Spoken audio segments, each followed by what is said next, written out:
የኢትዮጵያ የሃይማኖት ተቋማት ጉባኤ የበላይ ጠባቂ አባቶች መደበኛ ስብሰባቸውን አካሄዱ። የኢትዮጵያ የሃይማኖት ተቋማት ጉባኤ የበላይ ጠባቂ አባቶች መጋቢት 17 ቀን 2018 ዓ.ም መደበኛ ስብሰባ በማካሄድ ውሳኔና የስራ መመሪያ አስተላለፉ። የጉባኤው የበላይ ጠባቂ አባቶችና ተወካዮች በኢትዮጵያ ሃይማኖት ተቋማት ጉባኤ ጽሕፈት ቤት መደበኛ ስብሰባ በማካሄድ ልዩ ልዩ ውሳኔና የስራ መመሪያዎችን አውጥተዋል።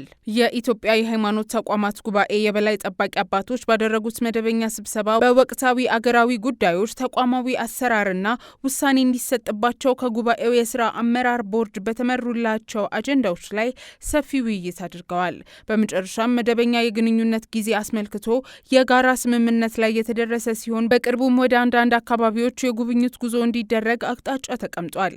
ውይይት በተደረገባቸው ሌሎች አገራዊና ተቋማዊ አጀንዳዎች ላይ ለሀገር ለሕዝብና ለጉባኤው እድገትና አሰራር ጠቃሚ የሆኑ ልዩ ልዩ ውሳኔዎችን በማስተላለፍ እንዲሁም የስራ መመሪያ በመስጠት የዕለቱ መደበኛ ስብሰባ ተጠናቋል። መረጃውን ያደረሰን የኢትዮጵያ የሃይማኖት ተቋማት ጉባኤ ማህበራዊ ተግባቦት ገጽ ነው።